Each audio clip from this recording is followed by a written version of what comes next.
I'm happy that Ronaldo is going to retire after this World Cup, so that let us see what these young Portuguese players can do. So many of them contributed to the downfall of Portugal. One of the biggest problems they had in that match was João Felix playing completely wide and Neto playing completely wide. So the vacuum in the midfield was so obvious. We are here at the Ultimate Soccer Show, where you can get the best of football news, transfer and analysis. But today's topic is the Portugal post-match analysis with Spain. Portugal is out of the World Cup and is surprised. What is next for Ronaldo? I have with me in the studio, I have in my far left, Chima Samuel. Chima, you're welcome to the show. Thank you very much. And I have Albert with me, very close to me. Albert Sensini. Thank you very much. The big sense. Albert, you're welcome. Right. Chima, I'm starting with you. Portugal.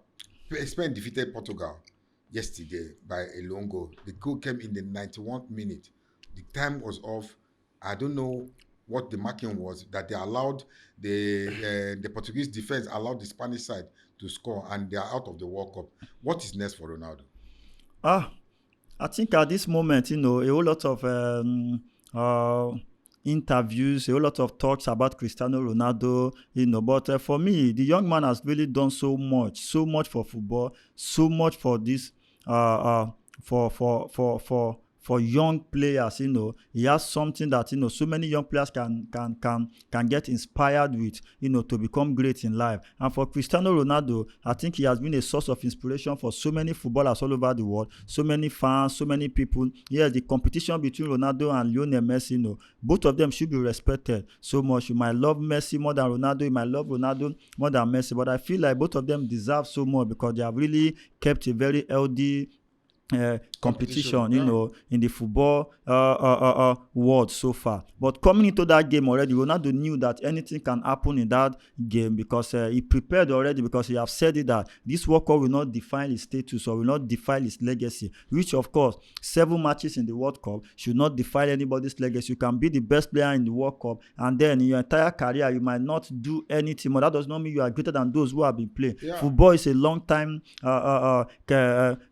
something that you should not be defined just by 1 month, something that happened between once in a 4 years time. So, but for me, in that game, if I have to look into that game before coming to Cristiano Ronaldo, I think Portugal with so much talent, but for me, I think I can say Portugal have failed woefully in the past few years, because if you check the games Portugal have been playing in the past few years, honestly speaking, I cannot really say that these guys are really ready to win anything major. So, but I'm happy that Ronaldo is going to retire after this World Cup, so that let us see what these young Portuguese players can do. So many of them contributed to the downfall of Portugal. In this match, for me, Roberto Martinez have not really managed this talent so well in terms of this team. That was what he did exactly with Belgium when he had so much talent at his disposal. Yes, yet he did not achieve anything. Coming to this team as well, I think Martinez contributed. Fernandes, Vitinha, the midfielders of Portugal contributed so well. Even Ronaldo himself, to be honest, contributed somehow to them losing out of this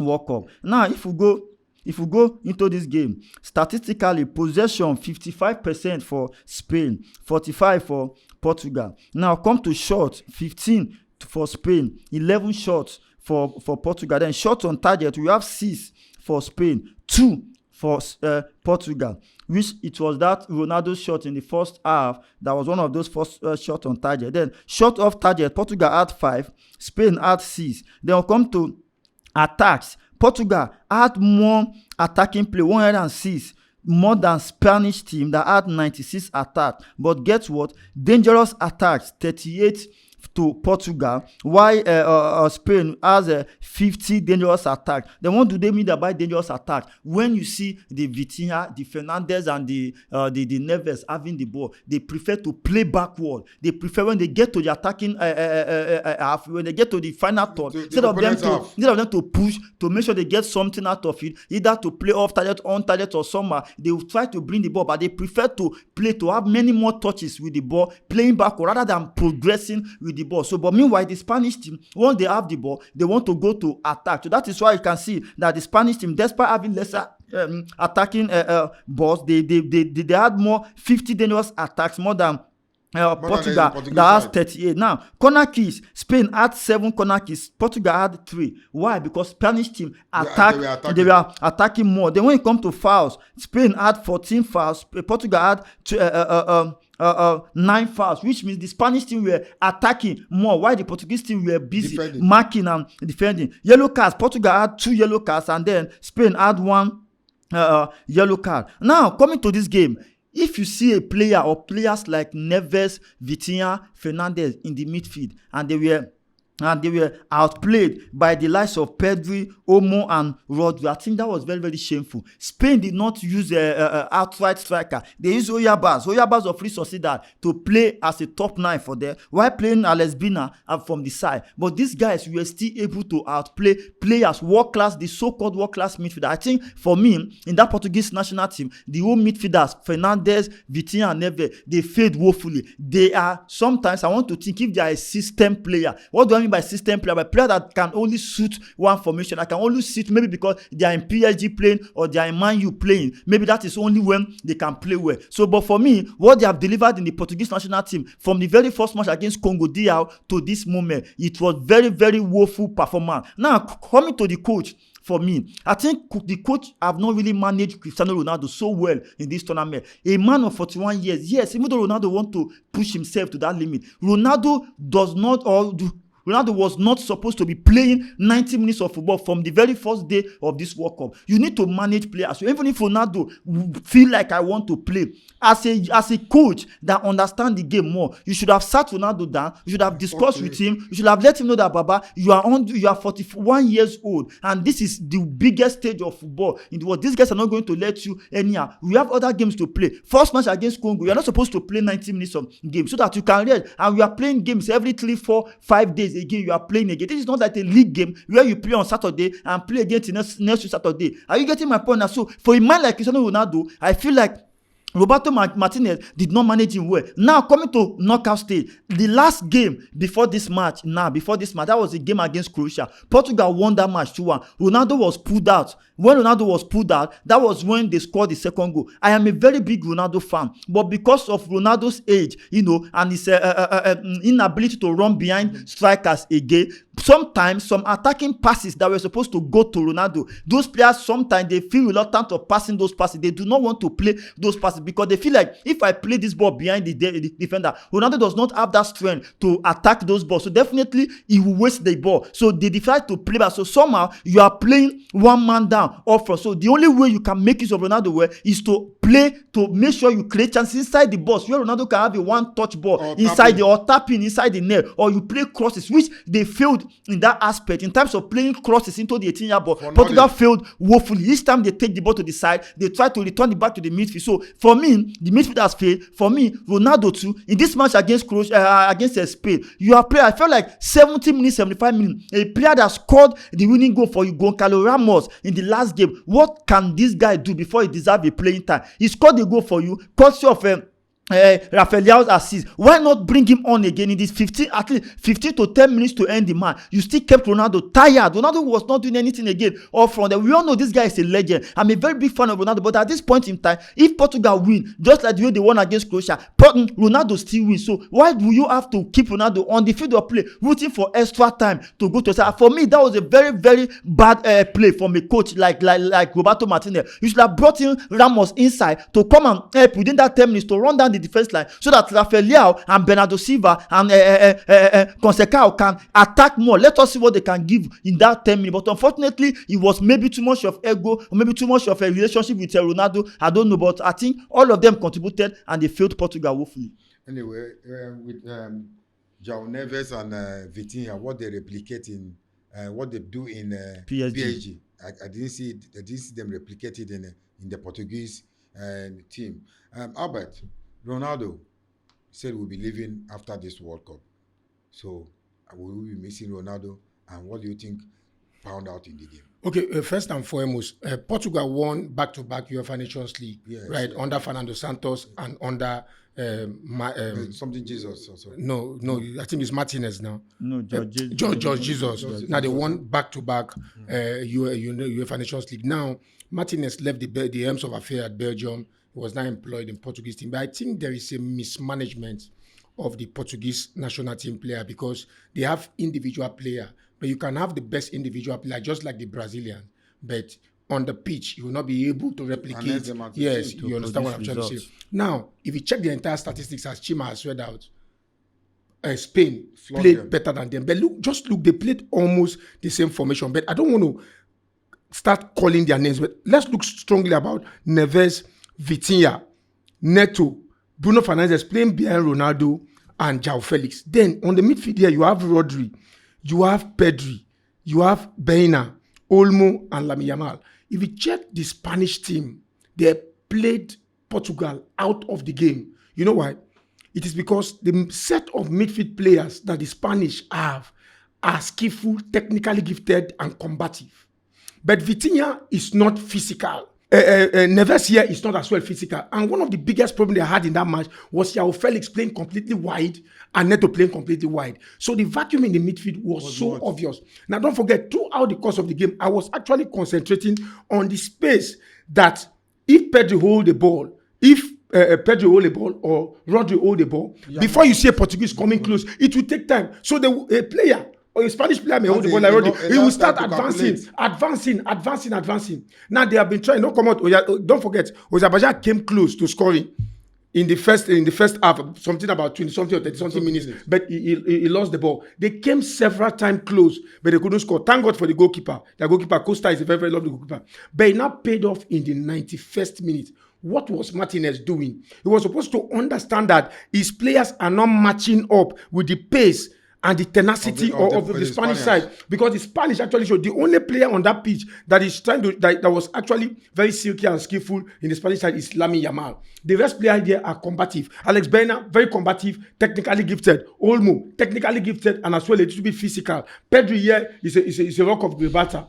Then Pedri here as well. Rodri, very strong. Pedri here have the skill, but if you check it, there's an iota of physicality in these players in which the Portuguese side don't have. Now you are playing with a player like Cristiano Ronaldo that is 41. He has paid his dues. You understand? So I expected a much more teamwork in this team. Because in the Portuguese side. Yes, because if Ronaldo has a goal scoring instinct, Ronaldo on that attack is an influence. They know that if they should give a glimmer of chance to Ronaldo is going to convert chances. So they were supposed to play a more creative players in the midfield of the park. And if somebody like Neto, for instance, and João Felix, anytime they lost the ball, they run into the midfield. Don't forget, that was what actually sapped out the left fullback. What was his name? Is it Mendes? Mendes, the PSG player. It was what actually sapped him. Don't forget, it was the actually one running through the line. Yeah. He will run through the line and he will switch. He switched about 5 passes yesterday from left fullback to outside right to Neto. It shows how professionally is. It shows that yes, he won the Champions League back to back, not by fluke. It's because of his quality.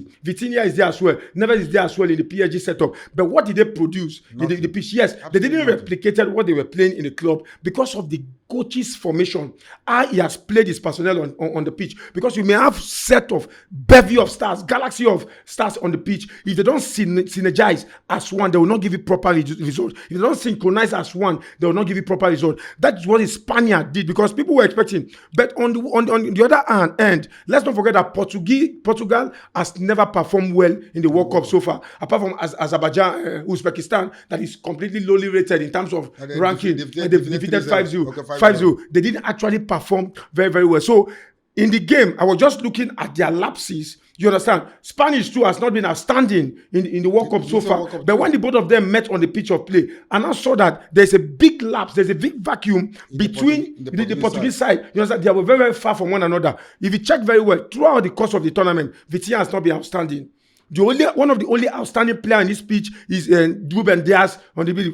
Even Renato Vega, that was not actually looked upon. He actually tried a lot. And the left fullback, Mendes the Netos and all of them, they didn't produce that spark because they didn't play as a team. I don't understand the formation they coach. Yes, the coach Neto is too wide. João Felix is too wide. Then the midfield here open. Is too open. Then Bruno Fernandes cannot run the midfield alone because Ronaldo is not doing much of the marking. You understand? So Bruno Fernandes is not doing much alone. Vitinha is not that powerful. So the space, if you watch that game again, the space between the Portuguese player, the attack, the midfield and the defense is too wide. That's why the Spanish had time to create, to think, to find a way to play window passes to where relevant for them to score the goal. Now, all this planning they have been planning, game of football, one goal can actually make the difference. That's what actually make the difference. Now they have been trying this thing. Immediately they made that change. Merino came in. That was what just happened. The two substitutes were the one that actually. Now, little wonder shows that Luis De La Fuente, the coach of Spain,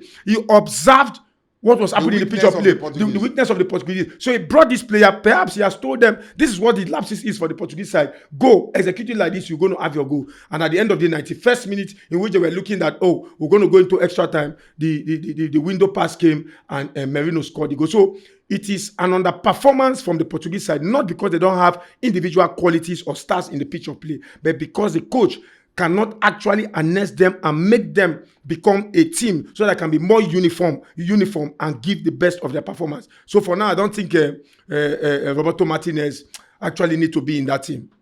Chima, anything other thing to chip in? Because our time is up. So for Ronaldo, I think for me, he's one of the greatest players to live on this set. And for me, I've always loved him because he has given us so much joy.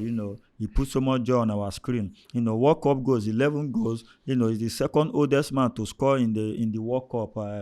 The first was I think Jamila of Cameroon, and then Ronaldo is the oldest player to score in the knockout stage. So he has that record. 233 appearances for Portugal, 146 goals. Even that appearance, I'm not sure if it's going to be easy for a player to break that appearance. 233 apperances. It only takes a man in his national team for national team. So very difficult. Many people take 180, 90, 100 is too much. But Ronaldo has 233. So that is very, very amazing. Major tour before Ronaldo, Portugal have not won any major tour, but since Ronaldo came on, he has won Euro, he has won UEFA Nation League. So total career goal 976 career goals in 1,326 appearances. So which is very, very difficult for any player to attain apart from Messi. So he has done pretty well for himself and for the game of football. So honestly speaking, he's a living legend. So as he's retiring from national team, I just hope that Portugal players can seize that opportunity to also excel and achieve something greater. But for me, Ronaldo has nothing to worry. Whether you win the World Cup or not, I think he's one of the greatest players on this earth. Yes, I just hope that my hope is that even as he retired from the national side, he still play club football like 2-3 times. But I tell you the truth, Ronaldo has defied football science. What he eats and what he takes and his discipline kept him to where he is. He's a model. He's a universal model. It's not easy to play at 41 at this level, winning the Saudi Pro League, Al Nassr, scoring countless numbers of goals. But one of my prayers for him, he has been there, he has done that. I would like him, by God's special grace, it's not by me liking him, for him to reach the 1,000 career goal mark. How many Ballon d'Or has he won? I think five Ballon d'Or. Okay. While Messi has about 8 or 7. 7. I think Messi has 7. Well, it's not bad. Yeah, it's not bad. But even the Messi's Ballon d'Or has come under strong criticism based on the years. Based on the years he won it. Just like Abu Mohamed, like Mohamed Abu Trika will be talking that he's supposed to win the 2008 Ballon d'Or. They CAF best. It was given not that to Adebayo that won nothing. Yes, occasions like that to Abu Trika. Anyway, fans at home, we have come to the end of this episode. I will urge you to like, share, and subscribe. Thank you and God bless you.